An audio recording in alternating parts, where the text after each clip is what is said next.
Hey, what's up, Far Out fam? You have Jillian here at Far Out Tiny Homes, and today we are talking all things tiny home design related. So strap in, get excited, grab some pencils, some grid paper, and let's make this happen. Let's get down into it.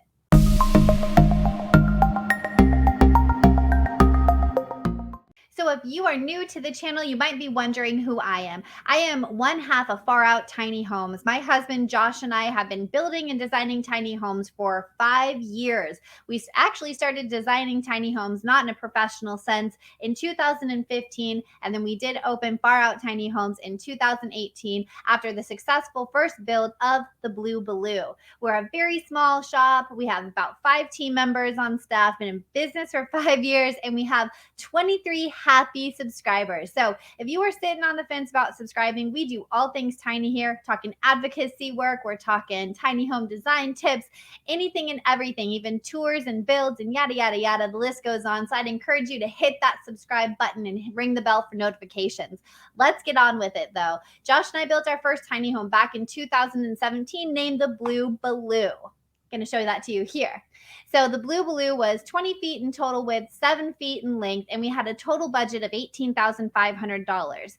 That's a very shoestring budget in comparison to what many tiny homes go for today.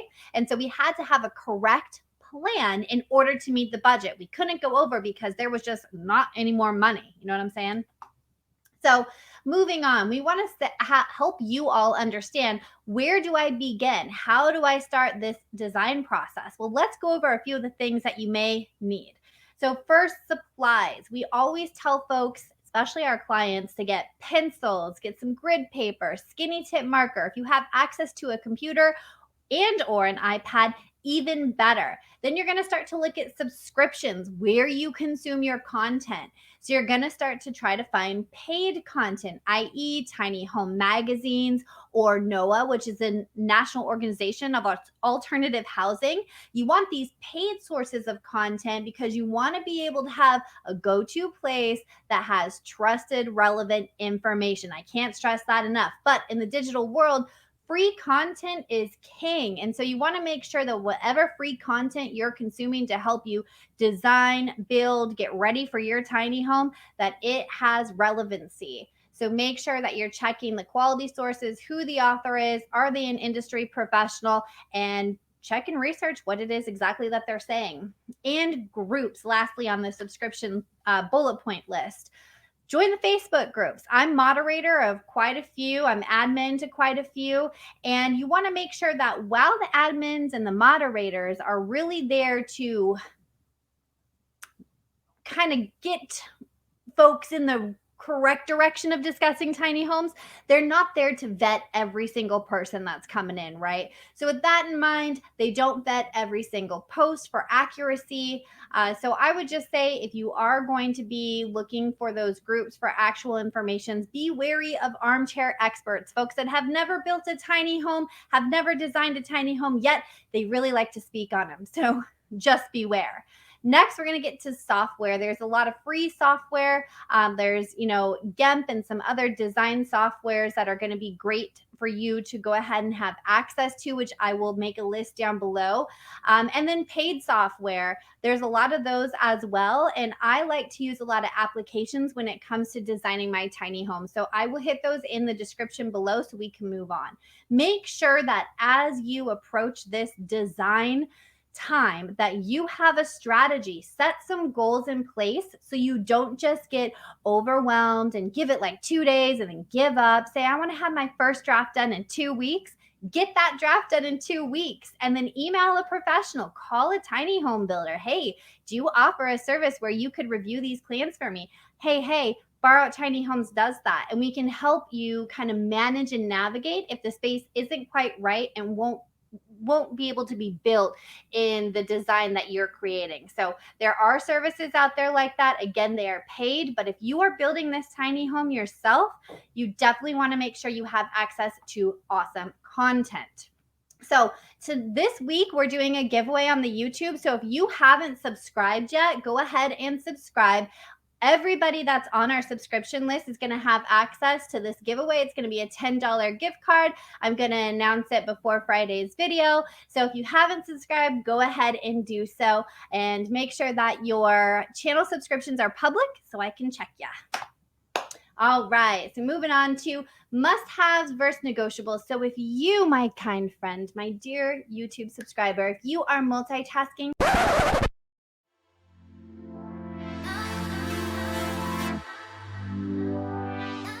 come back to me. This is the most important part of the whole presentation. So must-haves versus negotiables. I'm going to read this little blurb. You can read along on the screen with me. Every person has items that they cannot live without. I mean, duh, right? Whether they are comfort or function related, when designing your tiny home, these components cannot be overlooked.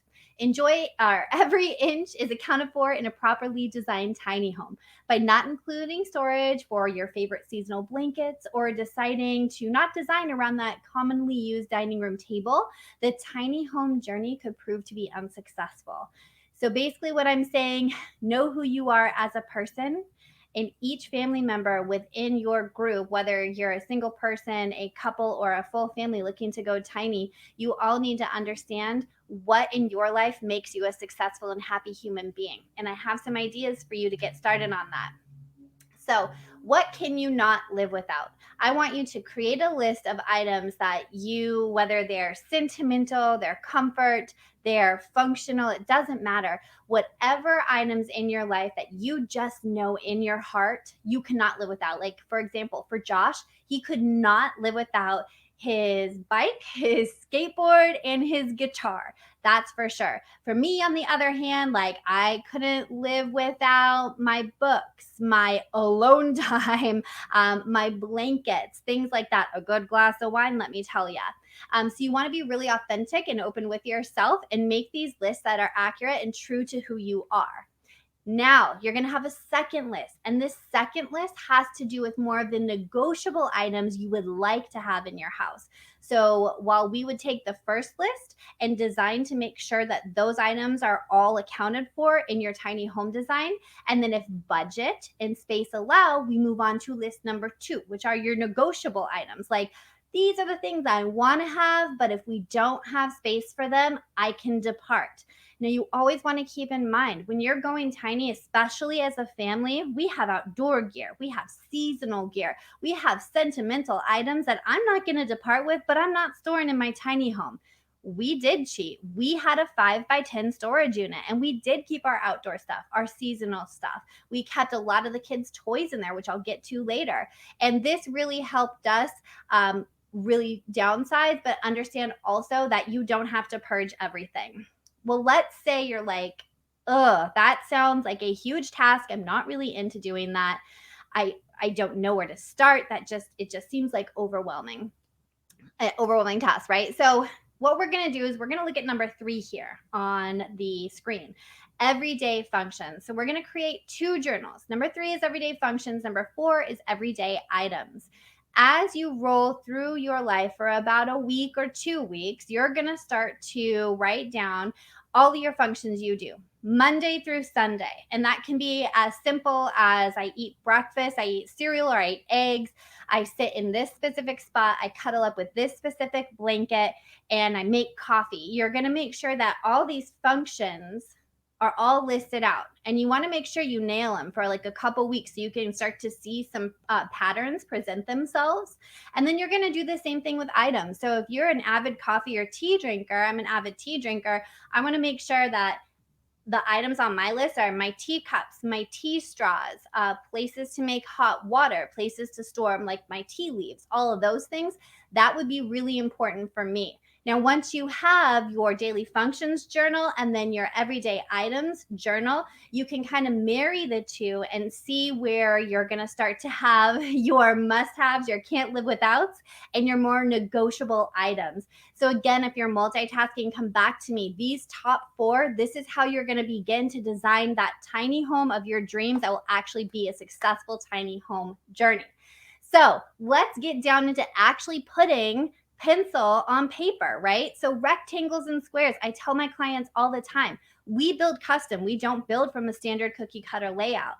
It is okay if where you're beginning is a simple rectangle with squares, maybe a circle for a sink and a toilet here and there. That's totally fine. As you can see, I have two clients. They're very different in their approach of giving us a layout. The top one is more rudimentary, where it has, some basic designs, but there's no scale. There are no measurements, and that's totally fine. When you're working with a builder, so for those of you who are designing to work with a builder, this is okay. That's okay to submit, because as the builder, we have to go in there and we got to figure out all the measurements and tell you if this is going to work or not, right? But let me tell you, if you're doing it yourself, I want you to look at the second plan. Now, design number 2 has actual measurements. It has a lot of things pointed out. It even has down to the item number of the window. So if this person was submitting this plan to a tiny home builder, they could get a really exact estimate really quick because they have all the item numbers picked out already. So as you're designing your tiny home, keep this in mind. The more precise that you can become in your layout, either the better the estimate, the more detailed estimate your builder can give you, or two, the better the budget you will have. So you'll understand where your money is going, and you won't, make a huge budget error and say, oh my gosh, I totally forgot to add in siding or interior finish. Like, you'll know all the little bits and pieces of your specific tiny home layout, which is very, very important. So now we're going to get into the fun part. This is where we're able to start to see the tiny home come alive, right? So I'm going to teach you how to walk this space. So this picture is Josh. He had just masked out our first tiny home layout after we had designed it on grid paper, and then we actually put it into some software to model it up. We wanted to walk the space. I wanted to walk the space. He's a designer and architect by heart, so he can visually see something and know how it feels. Me, I'm more tangible. I need to see it. I need to feel it, touch it, that kind of thing, right? So we took our interior dimensions and we cleared out our living room and we masked tape all over the floor to allow ourselves to come into the space, right? So this is where I was like, okay, I could walk into the space and I could feel it. And I could say, okay, I like this countertop here, but I don't like how this feels. This is cumbersome. And then we were able to kind of rework it. And then from reworking it from this angle, we throw it onto the computer to see if we can, if the build properties of the rework are still going to work with us within our budget and within our time frame, right? The second thing we did that we found so absolutely valuable, I'm a cook. I cook multiple times a day, every single day of the week, and I know exactly what I need to prepare whatever meal it is, right?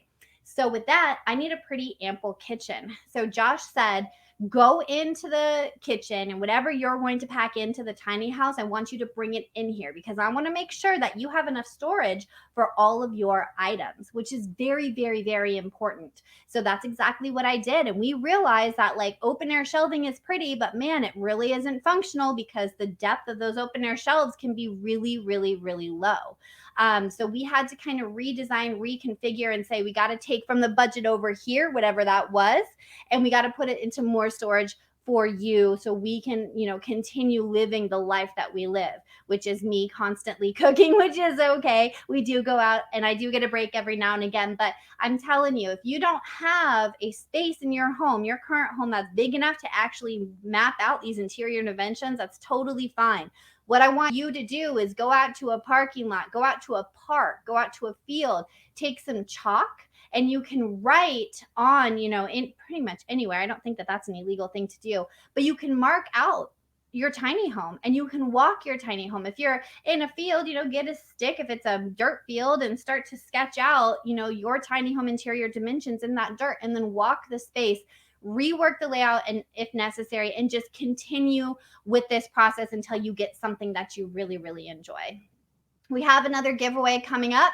So if you are not on our email list yet, please join, because I'm going to give away another $10 Amazon gift card on Friday for every single person on our email list. So this is really exciting. You just you go to farouttinyhomes.com, and under the contact tab, there's just a subscribe button, and you just put in your email address there, hit send, and you will be on our email list. We don't spam, we don't sell your information. We just let you know what's going on in the tiny home world, relevant and up-to-date information. So it's a good thing. Definitely consider subscribing.